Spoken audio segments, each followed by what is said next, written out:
देखो, अपने जो दुख का मेन कारण क्या है पता है?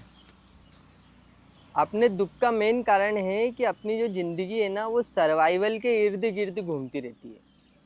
हमारे लिए जो सबसे बड़ा उद्देश्य होता है ना वो सर्वाइवल होता है। और सर्वाइवल सबसे बड़ा उद्देश्य किसके लिए? बॉडी के लिए। और क्योंकि हम बॉडी से हमारा तादाद में है पूरा। बॉडी माने हम, अंदर बाहर भी जब हम बोलते हैं तो इस चमड़ी के अंदर जो है वो उसको हम अंदर बोलते हैं, चमड़ी के बाहर जो है इसको हम मतलब ले दे के हमारी सीमा शरीर ही होती है। तो शरीर का सर्वाइवल हमारे लिए सबसे बड़ी बात हो जाती है ना। तो सर्वाइवल के इर्द गिर्द कैसे घूमते हैं हम? जैसे मान लो एक खूंटा गाड़ दिया, खूंटे में गाड़ दी, रस्सी बांधी खूंटे में 25 फीट की, ठीक है, उस रस्सी से हम बंधे हुए हैं, ठीक है। हम जीवन ऐसा जीते हैं, हम उतनी दूर जाते हैं जितनी दूर तक हम हमारी रस्सी खत्म ना हो जाए। 25 फीट से आगे नहीं जाते हम। जहाँ पर बात हमारे सर्वाइवल की आ जाती है कि यहाँ पे अगर तुम ये करोगे तो तुम सर्वाइव नहीं कर सकते, या तुम्हारे लिए जीना मुश्किल हो जाएगा, या तुम जी नहीं सकते अगर तुम ऐसे जियोगे तो। जैसे अगर तुम्हें कोई एक ऐसा तरीका बताए जीवन का, जीने का, जहाँ पे तुम्हारा लॉजिक, तुम्हारा दिमाग, तुम्हारे तर्क तुम्हें बताते हो कि अगर ऐसे जिए तो मृत्यु भी आ सकती है, तो तुम उसको सोच ही नहीं सकते, तुम उस पर विचार भी नहीं करोगे, तुम उस पर एक्शन लेना तो बहुत दूर की बात है। ये हमारी पूरी समस्या है।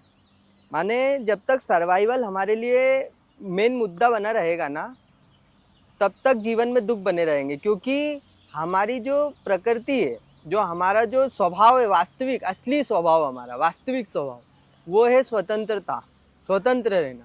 और ये जो सर्वाइवल वाला बंधन है, ये 25 फीट की रस्सी से हम संतुष्ट नहीं होते। हमको हमको अगर ये ख्याल भी आ जाए कि शायद 1000 फीट के आगे जाके हमारी सीमा आ जाती है, तो बस हम वहाँ शांत हो जाएंगे। हमें ये सतत पता रहना चाहिए कि तुम असीम अनंत हो, जहाँ तक जा तभी हम संतुष्ट हो पाएंगे। अगर मन में ये पता है कहीं ना कहीं कि 1000 फीट के आगे नहीं जा सकता मैं, तो बस वही दुख हो जाता है हमारा। तो ये जो सर्वाइवल होता है ना, ये हमारी सीमा होती है। इसके आगे हम ना जा पाते, ना सोच पाते, ना समझ पाते। यहाँ इसके आगे बुद्धि काम करना बंद कर देती है। क्योंकि बुद्धि डिजाइंड ही ऐसे है कि वो उतना ही सोचे जितना उसकी सर्वाइवल में हेल्प करता हो, वो उतना ही समझे, उतना ही एक्शन ले, वो बनी उसके लिए। जैसे मान लो कोई चीज़ डिजाइंड ही किसी एक पर्टिकुलर चीज़ के लिए, तो वो उसके आगे कैसे सोच सकती है, उसके आगे कैसे समझ सकती है ना। वो काम ही नहीं है उसका। जैसे जो बस है वो रोड पे चलने के लिए बनी है, तो हवा में कैसे उड़ेगी? तो बुद्धि सर्वाइव कराने के लिए बनी है। तो बुद्धि जो लॉजिक लगाएगी, जो भी तर्क सोच सकती, जो भी तुम बुद्धि से सोच सकते हो, वो तुम अपने सर्वाइवल के बियॉन्ड नहीं सोच सकते कभी के। सर्वाइवल के आगे का तुमने कुछ सोच लिया, ऐसा संभव नहीं है। इसीलिए फिर जब संत बताते हैं कि सारी इच्छाओं का त्याग कर दो, मत रखो जीवन में इच्छाएं, अगर तुम्हें शांति से जीवन जीना है तो आदमी बोलता है इच्छा ही नहीं रखेंगे तो मर जाएंगे, फिर तो हम खाने की भी इच्छा नहीं रखेंगे, फिर तो हम कुछ भी नहीं करेंगे, है ना। फिर तो संत बताते हैं कि सब स्वचलित है, सब अपने आप हो रहा है, तुम कुछ करने वाले नहीं हो, और यही वास्तविकता है। लेकिन हम, बुद्धि क्या है, बुद्धि मानेगी नहीं उस बात को, क्योंकि बोलेगी स्वचलित है तो फिर तो मैं मर भी सकता हूँ। बुद्धि को लगता है उसने जीवित रखा है सब कुछ, वो है कर्ता, और वो कर्ता भाव यही है, ये सर्वाइवल के केंद्र से आ रहा है वो। जब तक हम वो सर्वाइवल के खूंटे को तोड़ेंगे नहीं कि तब तक शांति नहीं आ सकती जीवन में। जब तक हम उसको प्राइमरी रखेंगे तब तक शांति नहीं आ सकती जीवन में। वो 25 फीट की रस्सी से आगे है शांति। अब किसी की रस्सी हो सकता है कि 40 फीट की हो, तो उसकी शांति 40 फीट के आगे है। किसी की रस्सी 400 फीट की है तो उसकी शांति 400 फीट के आगे है। आप समझ रहे हो? जहाँ तुम्हारी सीमा है बस आपकी शांति उसके आगे है। समझ लो इस बात को, बहुत अच्छे से समझ लो इस बात को। जहाँ तुम्हारी सीमा है तुम्हारी शांति उसके आगे, क्योंकि सीमित होना ही अशांति। सीमा जहाँ खींच दी तुमने, वहीं तुम्हारी अशांति अटकी हुई है। तो अगर तुम्हारे लिए कुछ भी बड़ी बात हो जाती है तो वही तुम्हारी सीमा बन जाती है, वही तुम्हारी सीमा बन जाती है, और वही तुम्हारी अशांति बन जाती है। और तुम जब तक उसके घेरे में, अब लोग क्या करते हैं, लोग पूछते हैं कि देखो वो एक ये चीज़ तो मान के ही चलते हैं कि सर्वाइवल तो जरूरी है ही, अब इसके दायरे में बताओ कि हम कैसे शांत रहें। कुछ ऐसा बताओ कि ये सब करते हुए हम कैसे शांत रहें, कैसे अपने जीवन को सुकून में लेके चले जाएं, कैसे आपके वाले आनंद को समझ ले, है ना, तो कैसे करोगे आप? संभव नहीं है वो चीज़, क्योंकि तुम्हारा दुख ही ऐसे रहना है, ऐसे रहते रहते तुम सुखी नहीं हो सकते। फिर लोग बोल देते हैं कि कोई ऐसी एब्सोल्यूट शांति होती ही नहीं है। हाँ, बिल्कुल नहीं होती है आपके लिए। क्यों?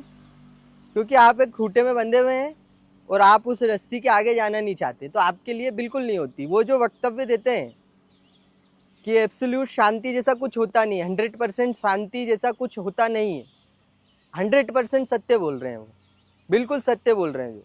और जिनको अपने खूंटे में बंधे बंधे शांति प्राप्त हो जाती है, उनसे बड़ा झूठा और मक्कार कोई नहीं है। कि जिनके लिए सर्वाइवल बड़ी बात है, जीवन ऐसा जी रहे हैं जिसमें सर्वाइवल ही सर्वाइवल है, सिर्फ कि सर्वाइव कैसे करेंगे, और वो बोलते हैं कि हमें तो भाई सुकून की प्राप्ति हो चुकी है, उनसे बड़ा कोई झूठा नहीं है। समझ रहे हो? और वो जो खूंटे में बंधे बंधे बोल रहे हैं कि हाँ एब्सोल्यूट शांति जैसा कुछ नहीं होता, जैसे बहुत लोग बोलते हैं ये आनंद वानंद झूठी बातें हैं, ये किसी को ऐसा आनंद प्राप्त हो गया है कि अब वो दुखी नहीं होता है, बढ़िया शांति से जी रहा है, ये सब झूठ है, ऐसा कुछ नहीं होता है, जीवन दुख है और जीवन दुख में बिताना पड़ता है। बिल्कुल सच बोल रहे हैं, उनसे मैं सहमत हूँ पूरी तरह से, क्योंकि जैसा जीवन वो जी रहे हैं उसमें नहीं है ऐसा कुछ भी। तो अब समझने की बात यह है कि जब वो बोलते हैं कि जीवन में एब्सोल्यूट शांति होती नहीं कुछ, जीवन तो दुखी है, इसमें ऐसा कभी नहीं होगा कि आप 100% शांत हो गए। मैं उनसे सिर्फ इतनी सी बात पूछता हूँ, क्या तुम चाहते हो कि 100% शांति मिले तुम्हें? क्या तुम चाहते हो ऐसा? तो वो बोलते हैं चाहता कौन नहीं है, चाहते तो हैं कि हमें सुकून मिल जाए। तो ये चाहत ही प्रमाण है इस बात का कि ऐसा कुछ होता है, क्योंकि जो हो नहीं सकता उसकी डिजायर तुम्हारे अंदर आ नहीं सकती कभी। डिजायर प्रमाण होती है कि ऐसा कुछ हो सकता है। आप समझ रहे हो मेरी बात? अगर पानी एग्जिस्ट नहीं करेगा तो क्या प्यासा कोई मर सकता है? क्या प्यास लग सकती है?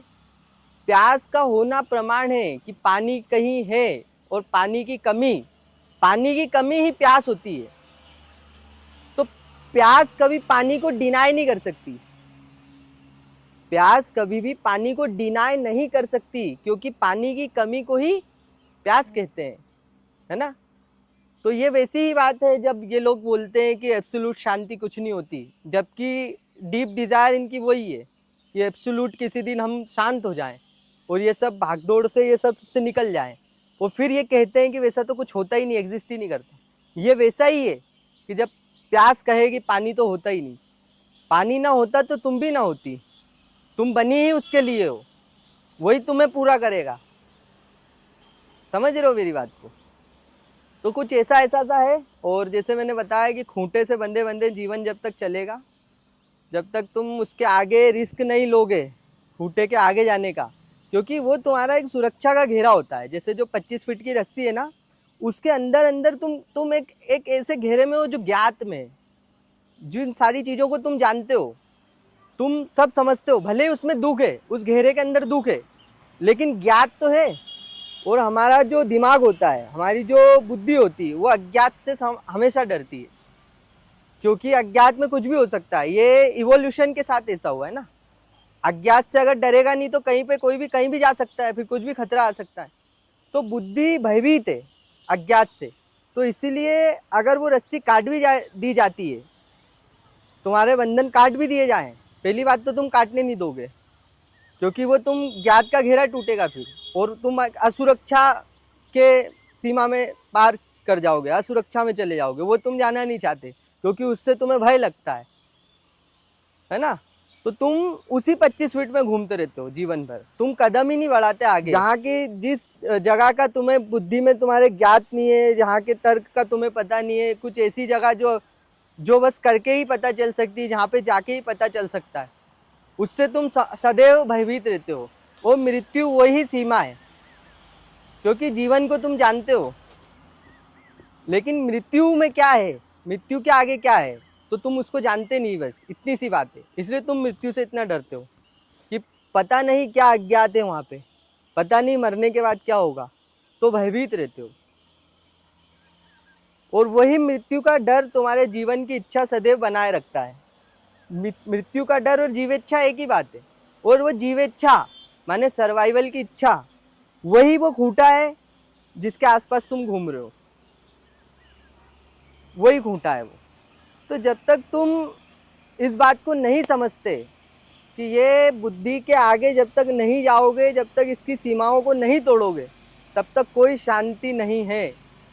दर्द ही दर्द है, दुख ही दुख है, तब तक ये दुख बना रहेगा। बाउंड्री जहाँ दिखे, बाउंड्री जहाँ दिखे उसको क्रॉस कर दो बस। और यही जीवन है तुम्हारा, इसी में शांति बनी रहेगी।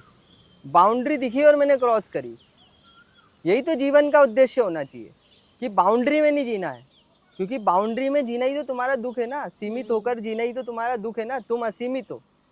तो जहाँ सीमा दिखे उसका उल्लंघन करो, जहाँ बंधन दिखे उसका उल्लंघन करो। जब अंतिम बंधन दिखता है कि जो मेरी जीवेच्छा है यही मेरा अंतिम बंधन है और सबसे बड़ा बंधन है, तो फिर छोटे छोटे बंधनों का उल्लंघन करके उसको इग्नोर मत करो, फिर उसी का उल्लंघन करो ना डायरेक्ट। अगर तुम्हें दिख गया कि जीवेच्छा ही तुम्हारा बंधन है, ये जो जीने की इच्छा है, जो सर्वाइवल के इर्द गिर्द तुम अपना पूरा जीवन चक्र चला रहे हो, यही तुम्हारा बंधन है सबसे बड़ा, तो फिर मैं छोटे छोटे युद्ध थोड़ी लड़ूंगा कि अब मैं लड़ाई लड़ रहा हूँ कि पत्नी से तलाक कैसे ले लूँ, पति से तलाक कैसे ले लूँ, और ये कैसे कर लूँ और वे कैसे कर लूँ। मेरे जीवन की जो इच्छा है, जो कि मेरा जीवन लगातार चलता ही रहे, मेरा जो मरने का डर है, इस पे काम करूँगा ना। और फिर जब ये ठीक हो जाएगा, जब ये डर खत्म हो जाएगा, ये मेरी जो जीवेच्छा है, जो लालच खत्म हो जाएगी, तो जब अधि तलाक होना होगा वो भी हो जाएगा, नहीं होना होगा तो नहीं होगा, बंधन टूटना होंगे तो टूट जाएंगे, नहीं टूटना होंगे तो नहीं टूटेंगे। सरल सी बात है, समझ रहे हो? हो गया खत्म बस।